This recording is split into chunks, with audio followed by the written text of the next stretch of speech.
Everybody. It's Athletically speaking, Wagon Wheel Sports college football. So, as you can see on this wonderful Friday afternoon, I am running solo for this episode. Ryan had some things happening, so I'm just covering the ball by myself. So it'll be fun. Like I said, it's a wonderful Friday before week 2 of college football starts to kick off. And what a great week we had in week 1. We're going to break some of that down on top of covering some of the bigger games in week 2. So I got to say, this is a pretty exciting week. Got some big games, and I'm ready to get to it. Um, if you were watching currently as I'm recording this, James Madison in Louisville is on right now.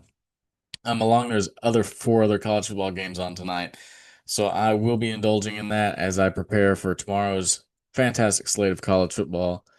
Let's just get into this right now. This episode I imagine is gonna be fairly short because it's just me talking, so there's not a whole lot of back and forth, obviously, because Ryan's not here. But just to start this whole thing off, since the last time we put an episode out, the SEC has come out and said that they are doing a 9-game scheduling format in 2026, which for most of us is what we believe they should have been doing all along. The SEC has been weaning up to 8 games and playing extra cupcakes in November's before rivalry week, and that is completely done and in the past now, I believe. This 9-game scheduling format for the SEC is what should be happening. They came out and said that you will have a 3-game permanent opponents. So for someone in OU or Texas's spot, I would want to believe that OU, Texas, Arkansas, and A&M would all be in a pod together. You could put all the former Big 12 teams in a pod: OU, Texas, A&M, Missouri. Put them all in a group. It's going to be really interesting to see where they go with permanent rivals because I've seen various different topics and people putting it out that like Florida would be playing Oklahoma as a permanent rival since Florida doesn't have 3 natural rivals in the SEC. So it's going to be really interesting. I can see the SEC definitely going a couple ways with it. Pinning all the natural rivals together. Obviously, Auburn, Alabama, Tennessee, Alabama, Florida, Georgia, LSU, Arkansas, OU, Texas. Like those big names are going to still be playing each other yearly. So rounding out the other two, the other one, or the game is gonna be interesting to see how that all unfolds. But I think it's gonna be a lot of fun. You're finally gonna get games that you don't see in a long, long time. Georgia hasn't played at Kyle Field since Texas A&M has entered the league, and that was in 2012. So seeing Georgia finally come to Kyle Field and play Texas A&M is going to be a lot of fun. Just a lot of instances like that where teams have not faced each other in forever or ever is going to finally get to play. So you're playing your 3 permanent rivals yearly, plus you're alternating every single other team in the conference every other year. You're going to get a home and home with them within a 4-year span. So that's awesome. Props to the SEC for finally doing it and getting it done. So that's awesome on their part. Um, Outside of that, that's really all of the college football news. Week 1 went off, and we're going to cover all those here in just a second. But that was really the biggest thing that came of the past couple weeks since we put out an episode. So now, kicking this thing off of the meat of our episode is my pick 6 points of week 1. And the biggest points of this, we'll just start it off, is FSU in Alabama. What a game this was for Florida State. I know myself, I know a lot of the people that, weren't Florida State fans or connected to Florida State in any way, did not see this coming. We expected Alabama to come in to Tallahassee and put it to the Seminoles, and that just wasn't the case. Alabama completely got manhandled on both the offensive and defensive lines, and it was just straight up owning Alabama all over the field. Castellanos, Florida State's transfer quarterback that came in, absolutely dominated him. He said a while back that Nick Saban was not there to stop him, and clearly he was right. He made things happen, and he shredded the Alabama defense for yards upon yards upon yards. Putting 31 on Alabama is pretty crazy considering that their defense usually is pretty stout and usually pretty good overall. Florida State looks like the new front runner in the ACC. We're going to talk about Clemson and LSU here later, but Clemson did not come out and look like the team that I expected them to personally, and Florida State just came in and took that mantle up for themselves. And as of right now, Florida State is very potentially the team to beat in the ACC. They're going to be the one vying for the playoff spot from the ACC. And as of right now, as long as Florida State stays healthy, I don't see a world where they don't go through their schedule. Um, Especially with the quarterback play that they got, it's going to be very hard for me to believe that they won't end up at least competing for the playoff and for the ACC. Just looking at their schedule, they had Alabama to start the year, which crazy start, but they pulled it off 31-17. They got East Texas A&M, Kent State, at Virginia.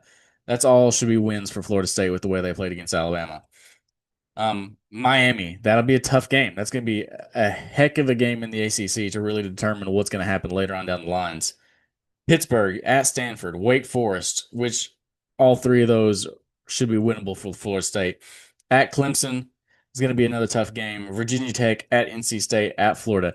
You got three tough games on that schedule, and I think Florida State, with the team that they got, can win two of those three.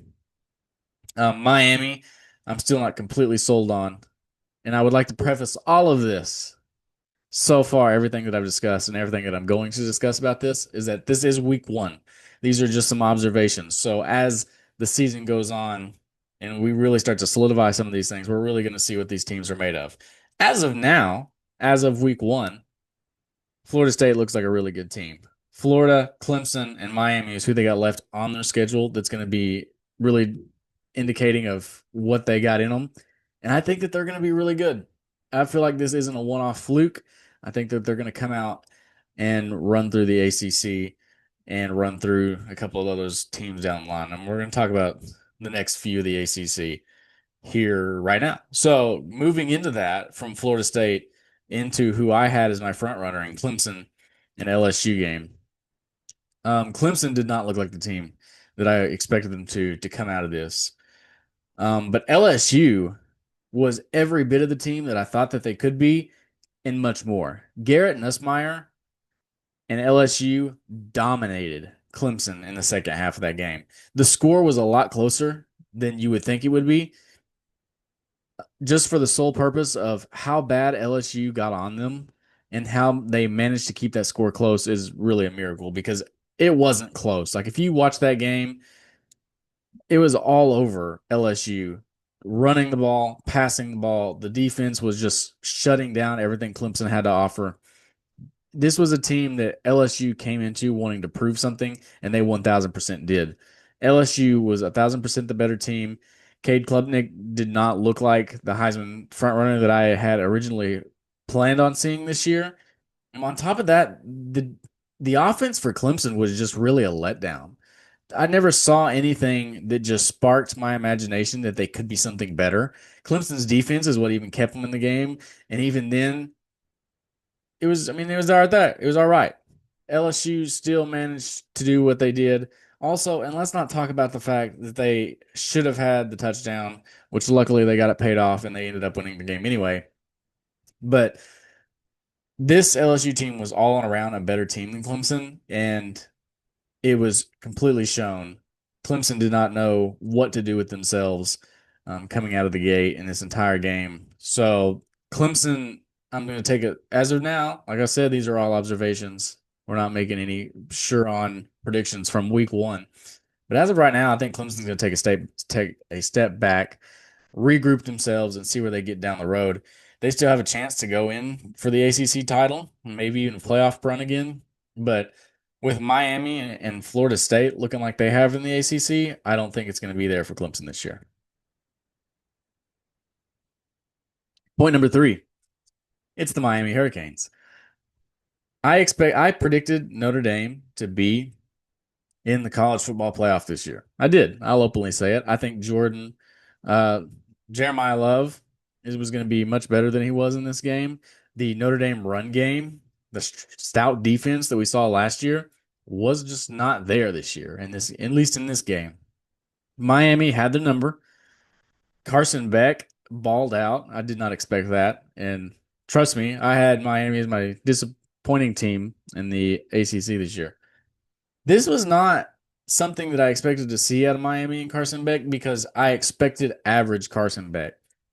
I expected Miami to do what they usually do, have high expectations, and then just fall short of those.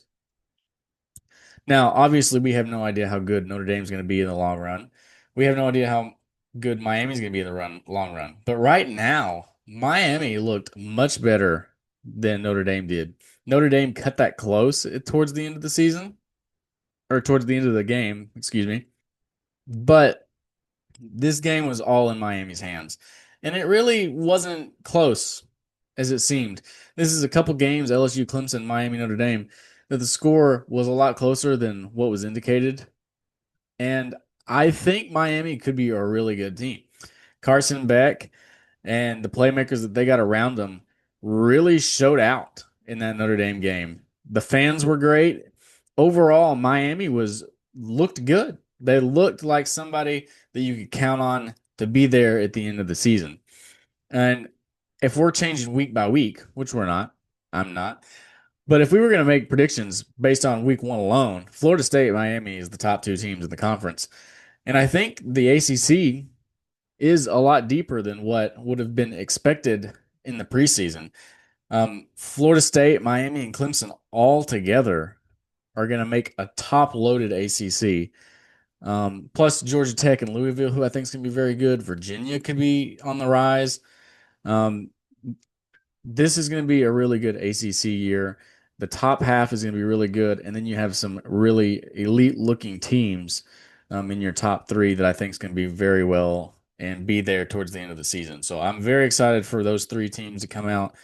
I'm very excited to see what Miami can do because I've wanted Miami to be good for a long time, and they just haven't been. So here's to this year. Here's to hoping Miami's good. Point number 4. The Tennessee Volunteers probably aren't going to take a step back like I expected them to. Joey Aguilera, you're a dog. Tennessee, Josh Heupel, you won the Nico trade, and it's smokingly obvious. UCLA and Nico crapped all over the bed. They are not good. Not good at all. It's not even remotely close to being good. However, Aguilera and Tennessee are ballers. The Tennessee defense looked good. The quarterback play looked good. Receivers, running back, offensive line looked good. This Tennessee team could be much better of a team than they had against Ohio State in the playoff last year. This Tennessee team could actually make a deeper run into the playoff than what probably anybody originally thought. I had medium-ish hopes for Tennessee. I expected an 8-4 year, 7-5 year for Tennessee this year. As of now, I could see that changing. I could see them going on another 10-2 run, something of that sort, 10-2, maybe 11-1 if everything works out right. And they could very much so find themselves at the end of the year pushing for that top edge of the SEC, pushing to get themselves back into the playoff. And it's not that far fetched.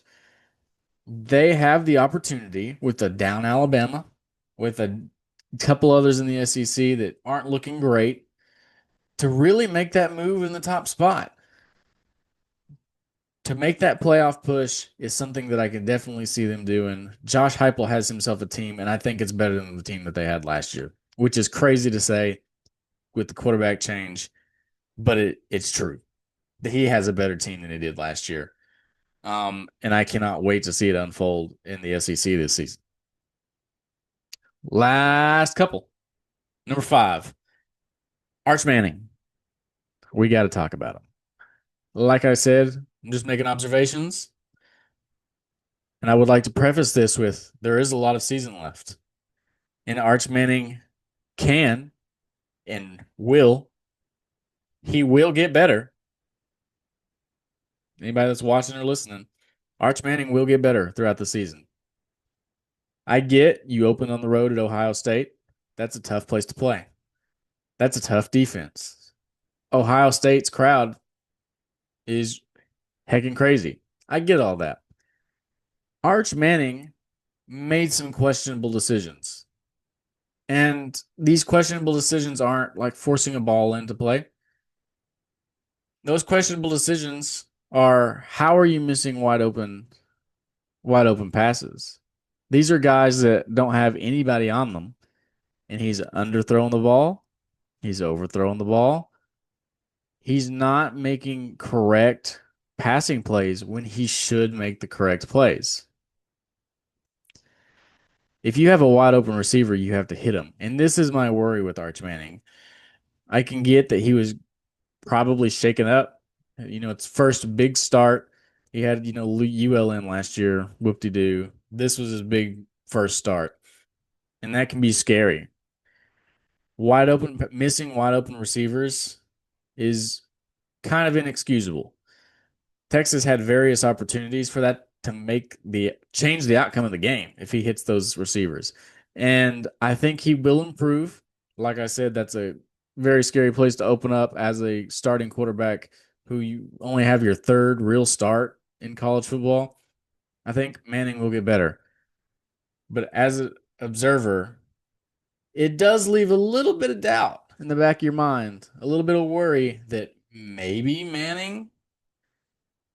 he's not exactly what they expected to get. He had some issues throwing the ball, getting the ball to his receivers. Now, granted, to him, he hit some really awesome throws towards the end of that game that allowed Texas to go down the field and score. So you can see it's there. Maybe a little rattled to start. You can see it's there. I think Manning will get better. I think Texas will get better. But you have to have a little bit of worry. A little bit, just a little, not a lot, just a little that sits in the back of your mind that makes you think, can he do that? Can he be the guy that leads Texas back to the playoff to compete for a national title? Obviously, we won't see for a little bit because they got San Jose State and a couple other cupcakes coming up before they hit Florida in the swamp. So we'll see. We'll see. Let's get Arch Manning some confidence, which is really what he needs right now coming out of that Ohio State game. He needs the confidence to go in and be the guy that Texas fans believe he can be. So I'm looking forward to see how he can bounce back and can he take that next step forward to be the elite quarterback that the people believe he can be. Lastly, on the pick six, oh boy, Bill Belichick, North Carolina. I don't know what that monstrosity was that I saw, but Bill, you won't be in Chapel Hill very long if that's the team you're going to put together. The first drive, and you could tell it was scripted. Oh man, you could tell it was scripted. It was beautiful. It was beautiful. They went right down the field. They shredded TCU's defense. It was something out of a storybook. If you could write your perfect start to a game, that's exactly how it was drawn up. They went down the field. They took the early 7-0 lead. And that was it. That was it. TCU rolled North Carolina and the Tar Heels. And it was not close. 49-14, if I'm remembering correctly, was the final score.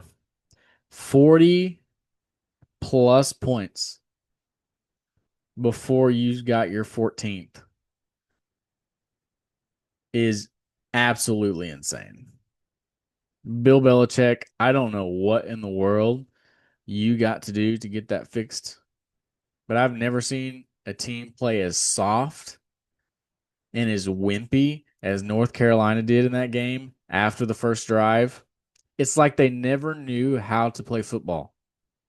They were all shocked that they were out there on the football field.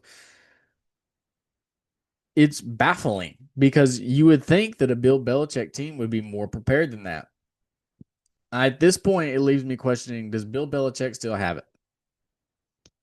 Can he take these kids at the college level and make a decent team out of them. As of right now, it does not look like it. TCU, how good are they going to be in the long run? We don't know. TCU could be an average to below average football team, and you just got smokes by them.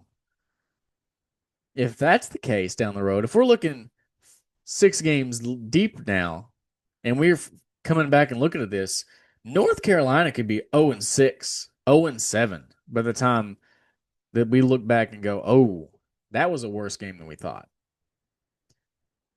I'm not sure how much better that team can get. I think with Gio Lopez out, I think they can be a little better. They obviously needed him out of the game to get some stuff going, just for the sole purpose that the offense was not doing anything productive while he was out there for North Carolina. And I think I said TCU, but North Carolina, you know what I mean. They need to stick in the guy who was able to get the ball down the field. Now, at least maybe you have a chance there. This could have still been garbage time touchdowns. They did get the ball moving, but how much of that was a true moving the ball and how much of that was actually just them playing some backups at the end of the game, kind of letting off? We don't know. North Carolina, I think, is in a lot of trouble, and that week one really showed it. They got a lot of work to do, and they got a lot of work to do fast before North Carolina is going to be anything close to ready to actually compete for anything, just even to win a game. They got a lot of stuff to do, and they got a ton of stuff to make up before they can make that happen. That's all I got for pick six previews. Pick 6 points. Not preview. But pick 6 points for this week. That's all we got for week one. Week two preview, though. We have 3 awesome big games that I am really looking forward to this week. Plus our pick'ems that Ryan is not going to be a part of as of currently. And that's okay. I'll take another week on them.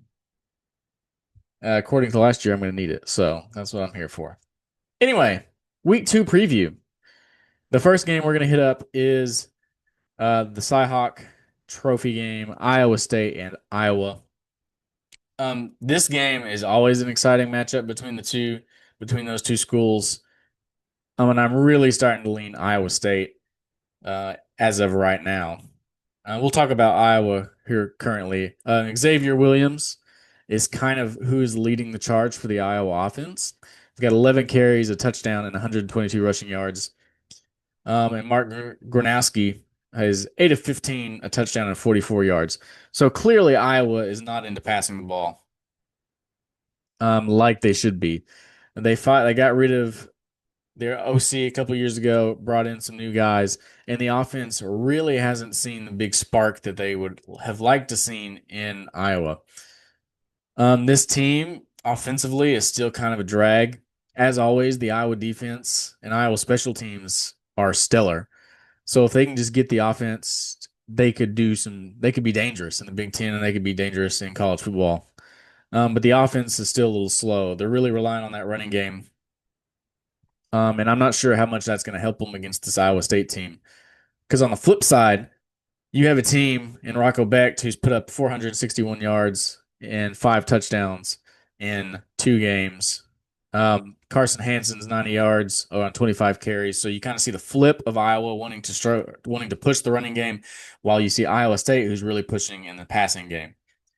And typically, the team who runs the ball better wins. I think when you got such of a more balanced offense, and Iowa State has with Rocco Becht and Carson Hansen, I think that they're going to be better fit to win this game. Plus, it's in Ames. Ames is a dangerous place to play all around.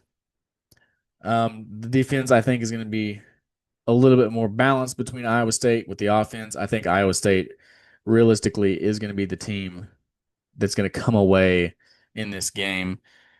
And once we do the pick'ems, I'll kind of deep dive on that just a little bit, just just a little more. We'll touch on it, but right now that's what I'm looking at. I'm looking at those guys: Rocco Beck, Carson Hansen for Iowa State, Xavier Williams, and Mark Gronowski for Iowa.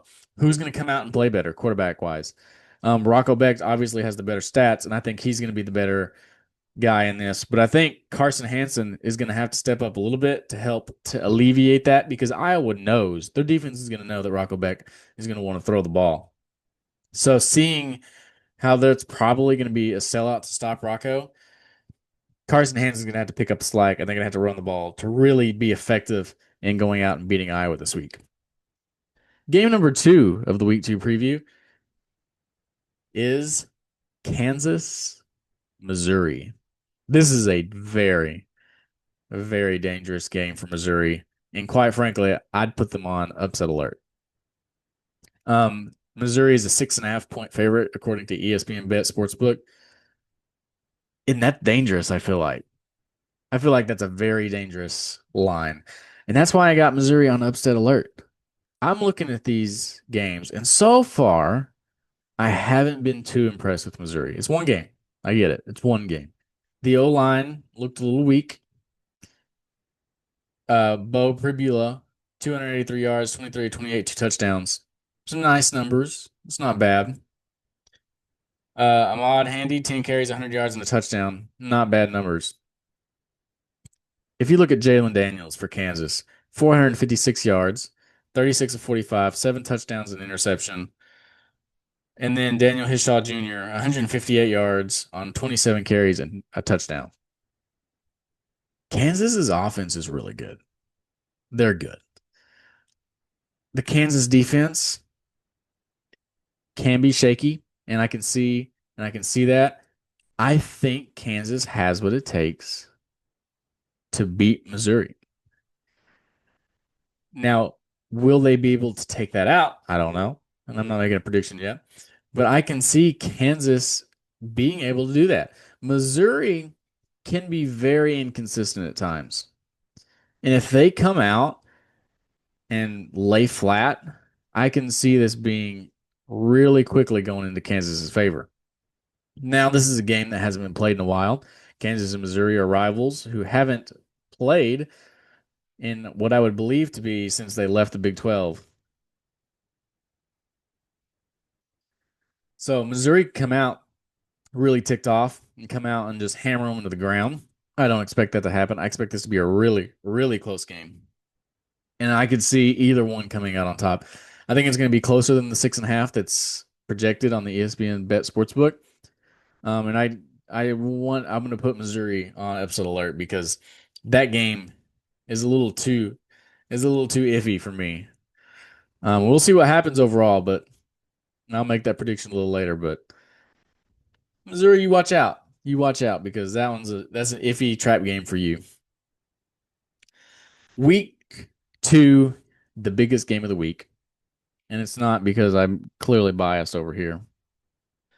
But it is the biggest game of week 2, and that is Oklahoma, Michigan. The only ranked matchup that is in week 2. And this is going to be a baller defensive slugfest. The Michigan defense had a little bit of struggle with New Mexico State. And that is the one cause for concern you could see in Michigan. Michigan brings in Bryce Underwood, a second start to Norman, Oklahoma, where the fans are going to be rowdy, where Brent Venables is going to have a defense tuned up, ready to play ball. This is not the situation you want to be in if you're Bryce Underwood, and you're going to have to lean on your defense if you want to have a chance to win this game. Michigan's run game has to be good. Justice Haynes had 16 carries, 3 touchdowns, 189 yards in the game last week. And Bryce Underwood went 21 of 31, a touchdown and 251. Bryce Underwood's good. He's really good. And he was able to pick apart the New Mexico State defense. And I can very easily see that happen again if Oklahoma is not sound and on top of the job that they need to do. Unfortunately for Michigan, Oklahoma's defense is going to be one of the best defenses in college football, and Oklahoma's D line is going to be one of the more elite D lines in the SEC and in college football this year. Can Oklahoma stop the running game? And can Oklahoma put pressure on Bryce Underwood, get him to panic a little in the pocket, and force turnovers? And that's really going to be the key for Oklahoma. It's getting pressure on Bryce Underwood, stopping the run game. The offense last week for Oklahoma was kind of shaky. John Mateer went 392, 30 of 37, a few TDs, and some rushing yards and change and a rushing TD. Mateer can't carry the load of the offense. He's just not going to be able to. If you're Michigan, if I'm Michigan, I see what the weakness of the offense was last week. That is, OU's O line was shaky at best, and you couldn't run on Illinois State. That's the shakiness of Oklahoma. You have a good defense. Your defense is going to be pretty stout. Can Michigan pierce through the defensive line or the offensive line, put pressure to Mateer, get sacks, and stop the run game? That's what you got to do if you're Michigan. You got to shut the run game down, force Mateer to be all air, and then pick him off when you get the chances. OU offensively has to be able to run the ball. You can't run out there and run for only 20, 30, 40 yards with your running backs. They have to put in production. They have to be productive, and they have to get yards and score. If you're not getting them involved, then it's not going to happen. You can't rely on Mateer to do everything all the time if you're Oklahoma. Now, with that said, I think Oklahoma's home field advantage is massive in this game. This is very much so a toss-up game that's going to set the mood for an entire season for both of these teams, and it's a must-win game. For more so Oklahoma than Michigan, but it feels like a must-win game if you want to have the type of season that both of these teams want to have. Having it at home with the home field crowd is big for Oklahoma, and I think that that's going to play a massive effect into all this. With that, that is the previews, the breakdown of those first three games. Let's get into Pick'em. We use ESPN Pick'em for all of our games and picks. So if you are at home, you are more than welcome to join along with us. If you go to the Wagon Wheel Sports Pick'em group, you can join in with yours. More than happy. It's a public group. Hop on in, see how everybody else is picking, and then see how well you can do. So with that, we're just going to hop into this. It's one of the games that we've already previewed is Iowa State. I am wholeheartedly right now leaning towards Iowa State, and that's where I'm going to stay. I think Rocco Becht and Carson Hansen is going to be the difference makers in this game. It's in Ames, much like the Oklahoma game. I think it's going to be an effect having it in Ames compared to in Iowa or in Iowa City. So Ames, Iowa is going to be the difference maker. And I think Rocco Becht's going to continue to do what he did. Carson Hansen's going to be able to continue to run the ball. I got Iowa State in this game. This next game up is kind of a little dangerous. It really is. And it's Syracuse UConn. I could see a world where UConn wins this game. I don't think it's going to happen. I think Syracuse wins. I just want to put that out there. But there is a world out there where UConn does win this game. Syracuse played really well against Tennessee in the first half, and Tennessee was just the better team, and they ran away with it. Syracuse, I think at this point, it's going to be much like last week, except they're going to be the ones doing the running away. UConn's going to play them close for a quarter, maybe two, and then Syracuse is going to eventually just be the better team and go ham. So I got Syracuse winning that game. Pick number 3, Illinois Duke. This game is a nice game. I like Altemeyer for Illinois. I like Brett Bielema as a coach. I think Illinois could be the team this year that kind of does what an Indiana did last year and make a playoff push towards the end of the season. And I think this is going to be a key game in making that push happen. I think Illinois is going to come out. I think Altemeyer is going to have a great game, and I think that they're going to be able to do the things that they want to do with against Duke, and Duke's going to eventually fall to the Fighting Illini. Illinois is just overall as a better team. I think Duke is going to have some fight in them. They're going to be feisty, but I think Illinois eventually pulls it off in the end of the game. Next up, the Baylor Bears and the SMU Mustangs.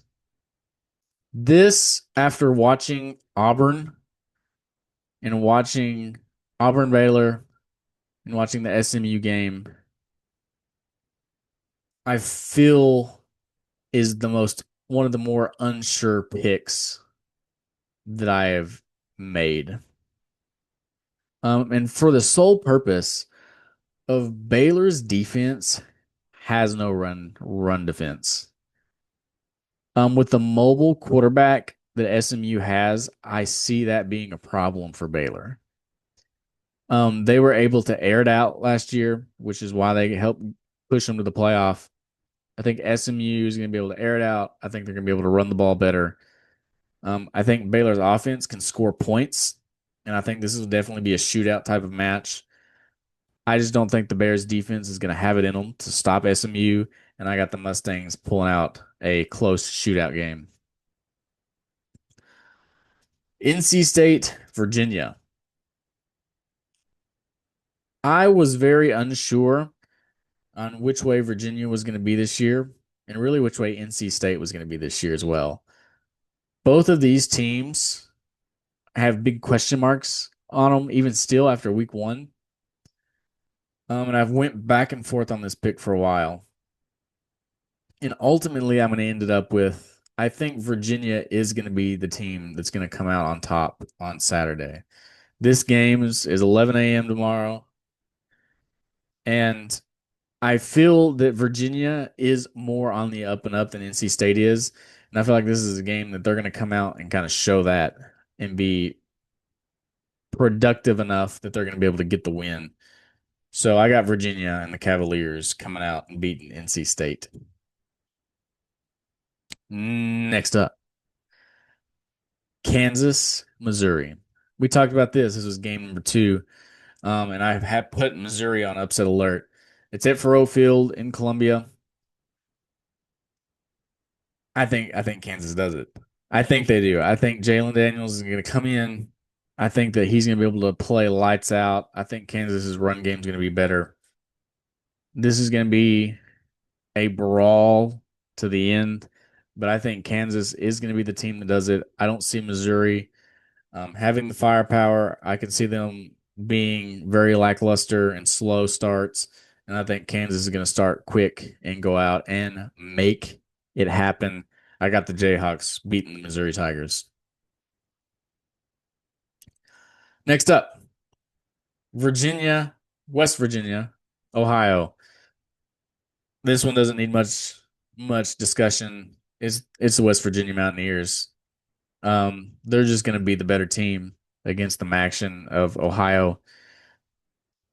That's it. That's basically it. West Virginia over the Bobcats. Arizona State, Mississippi State. It's in Starkville. The Sun Devils played a very close game last year against a really bad Mississippi State team. This is the year I could see Mississippi State pulling off this win. As close as it was last year, I could see them doing it this year. It's at home. That's going to play a difference in the game. Obviously, the noise, the loudness of the stadium is going to be playing an effect into this game. So with that, thinking about all this top 15 team, I think it's Arizona State.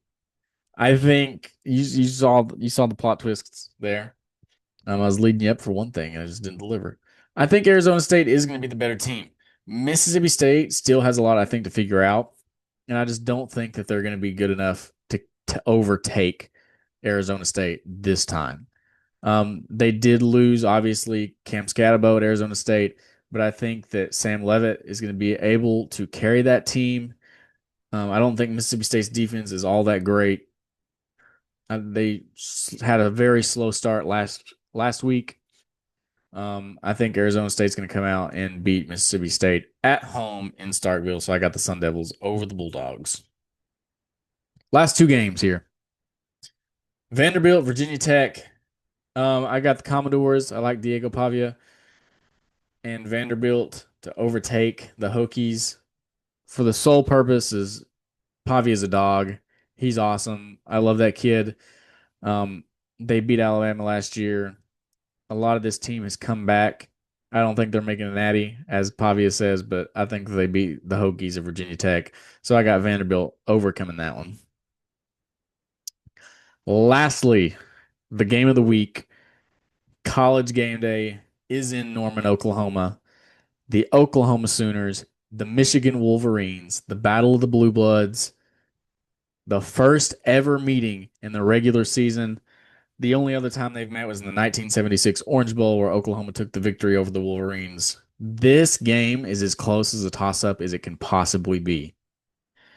For the fact that Oklahoma's defense is going to be really good, borderline elite. The fact that Michigan has a freshman quarterback coming in playing his first true road game against this elite, very good defense. The fact that Oklahoma seems to have maybe an average offense if they can get that running game going. I think Oklahoma's going to win this game. You can say what you want. It has nothing to do with all this over here. I think Oklahoma wins this game. I think it's going to be close. I'm thinking this is 24-21 type of game. Comes down to a kicker at the end. Both defenses are going to have it out for the other team. That's just going to way that it's going to be. It's going to be a slugfest to the end. And I can see this coming down to the wire to where Oklahoma has the ball last, kicks the field goal, wins the game. I think that the home field advantage for Oklahoma is going to make a difference, especially for a freshman quarterback who's not used to the environment of the road yet, who's going to be loud environment. Oklahoma selling standing room tickets for the first time ever in football. There's going to be a ton of people at Owen Field. This is going to be a team that's ready to come out and prove what they know they can be, what they believe they can be.